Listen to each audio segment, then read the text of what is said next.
محمدی مخترع شیرازی برای حوضچه‌های پرورش آبزیان دستگاهی را اختراع کرده که از کور شدن ماهی‌ها جلوگیری می‌کند. رتبه اول جشنواره جناب آقای فریدون محمدی دهسروی، تشریف بفرمایید لطفاً.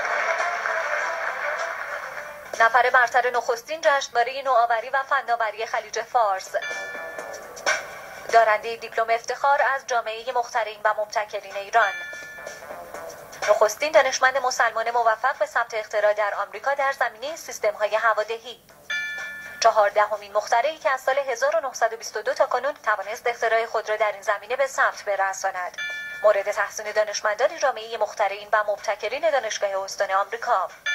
همه این افتخارات به خاطر ساخت دستگاهی است که ویژگی‌های منحصر به فردی دارد.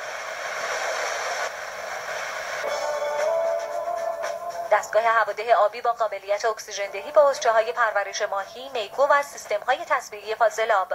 دستگاهی که بدون نیاز به انرژی الکتریکی و تنها با روش مکانیکی کار می‌کند. دستگاهی که میزان اکسیژن محلول در آب را به 2 برابر افزایش می‌دهد. اما ماجرا از اینجا شروع شد. سال 77 بود که تمام سرمایه‌های خودمو تو این چند تا استخر جمع آوری کردم برای پرورش ماهی قزل‌آلا. یه اتفاق افتاد. ماهی‌ها کور شده بودن همه.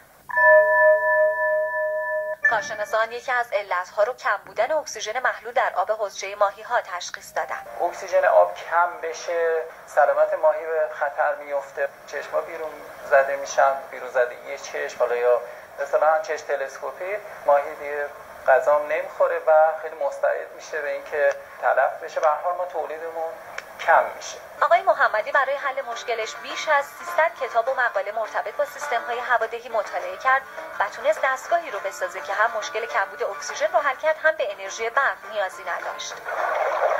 این دستگاه با وسایل بسیار ساده و با ایجاد مکشی که در اثر فشار آب در انتهای مخزن استوانه‌ای به وجود میاد، هوای درون لوله باز توخالی رو به درون آب میکشه. برای اینکه تاثیر دستگاه رو ببینیم با کارشناس شیلات ابتدا اکسیژن آب رو قبل از هوادهی اندازه گرفتیم. 4.9 الی 5 ppm هست. و میزان اکسیژن بعد از هوادهی با دستگاه 10/13. اما یه نکته جالب هم در مورد این مخترع وجود داره. من فقط 2 کلاس سواد دارم. 2 سال در مدارس اشایری درس خوندم. این مخترع در سال 2006 و به دعوت جامعه مخترعین دانشگاه استان به آمریکا رفت و در مقابل چند صد دانشمند و مخترع به دفاع از دستگاهش پرداخت. از آقای محمدی علت بازگشتش به کشور رو هم جویا شدیم.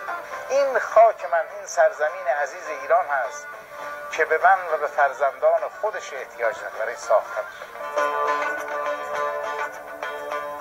رئیس